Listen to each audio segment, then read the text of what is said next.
Many of us are left feeling dull, confused and totally disorganized. Most of us would love to have a shortcut method that organizes our thinking and learning and boosts our creativity and of course makes our mind less cluttered. Well, the guru of mind mapping, Tony Buzan, was in town to spread the word on mind mapping, and here's what he had to share with us. What is mind mapping all about? Well, very simply, when I was at school and university, I was making notes like everybody else. Linear, words, on lines, one color, and I was slowly boring myself to distraction. And I examined them one day and I realized that only 10% of my notes were key, were the things I needed. So I extracted those. This is over a period of about 15 years altogether. So I'm giving you a concertina history. Took out the keywords, put them on a page, and then realized that some were key words, and some were key words. So I began to make the really important ones even bigger, and then I began to box them, then make them dimensional. And then I realized that I had all these wonderful key ideas, the nuggets of my information, but I had no connections. So I began to draw lines and arrows and symbols and codes, and then I used more color for coding. And then I realized that a picture is worth 1,000 words. So I began to add little images and other codes, and suddenly there in front of me was a map of my thoughts. Color, image, code, connection, and it was all suddenly clear. And that was a mind map. And I realized that the language that we humans speak, we humans, is images and associations and colors, not lines and black and words and words. Much more exciting. And that was the birth of the mind map. The mind map allows you to think about any other learning skill in a way which is congruent with the way the human brain works. It's why at the moment more than 500 million people around the world, so hopefully many people who are with us now, are actually aware of and using mind maps already. It's a natural way of human thinking. And it's more effective, it's more efficient, it's more fun, it's easier, it's more natural, it's more organic, it's more stress-reducing. I mean, if you took mind maps away from me, my whole world would collapse. Now, if I knew the mind mapping technique, do you think it could have helped me write better books? It could have made my books more creative if I had followed this technique? Interesting question. But the truth is that, without question, it would have helped. When I started to write, I would write at the average author's rate of 500 words a day and think I'd done well. And then when I developed mind maps, I suddenly thought, you know, I can go much faster. And now I write, instead of 500 words a day, 5,000 words a day of better quality. Because when I'm in my studio, you know, I have a big mind map. A mind map takes your central idea, branches out, and then branches out more and more. So I mind map the whole book. I get a book on a page.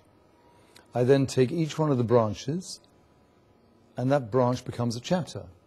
So I drill down into that, and I do another mind map on that chapter. So I'm sitting with 12 mind maps. Because of the way the brain and memory works, everything that has been taught, 80% of the detail of that will be lost within 24 hours.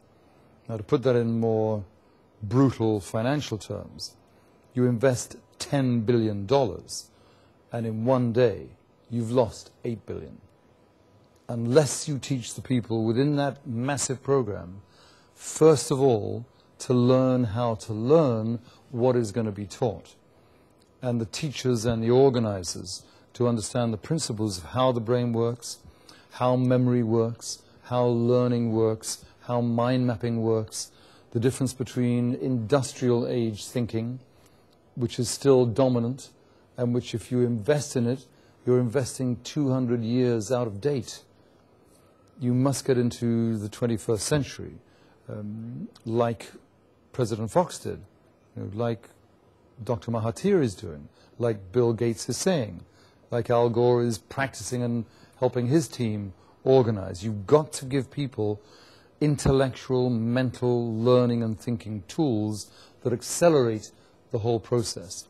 And you've got to give them tools such that whenever you are teaching, whatever you are teaching, that information stays in the brains, stays recallable, and has programs for its application, manifestation, its creation and its innovation. And if that happens, which I am, really hoping it does, then that $10 billion investment will multiply, and 10 billion in 20 years' time when we look back will seem like nothing in relation to the interest that it will actually gather to it, the intellectual capital that it will create. Dubai will become, in that positive scenario, one of the great historical, educational nations in the history of the world. Before we wind up, I think this question must be in everyone's mind, is that if I learn the technique of mind mapping, can I become an Einstein? Can I become a Da Vinci? Can I become a Newton? Or can I become a better thinker? You can definitely and immediately become a better thinker. And Scientific American and New Scientist magazines recently have both said in their editorials that we have to rethink the way we've been thinking about the human brain, because all the research now says that every single one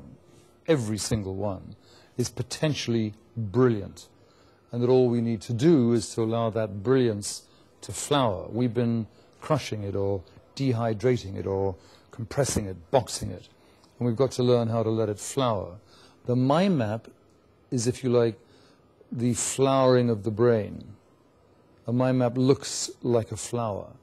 It's the flowering of intelligence. So if you use them, if any human being uses them, then that brain will flower.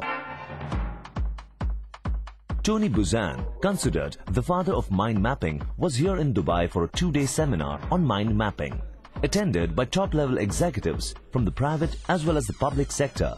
Mind mapping is proven to be a powerful graph technique which provides a universal key to unlock the brain's potential. The baby thinks in mind maps.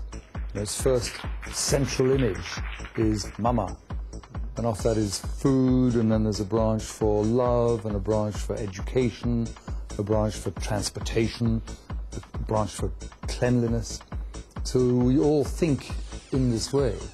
And all that the mind map does is photographs on the page in front of you or the screen in front of you, the maps of thought that are in your head. Something I've been intrigued about for a number of years, but you can rest assured with immediate effect from today itself. I've already started iMindMap using the iMindMap software online, and found it brings a lot of clarity and a lot of fun and excitement to any project you're doing, whether it's your personal goals and ambitions, your corporate goals. When I found out what the concept behind Tony Buzan's mind maps, what intrigued me was what I could do with it with my children, and how I can get them to start thinking in that manner, and from in all different areas. What's made it easy for me after coming and attending this program is it's made me understand how I can organize things a lot more easier, better and more efficiently. I think that's the best thing about the entire program. He has explained us how we can use it in every part of life. I think it is definitely an enriching experience. It would go a long way in making me a better person. From theoretical to practical ones, the session was interactive and lively. Tony Buzan made everyone participating here rethink on their preconditioned thought process.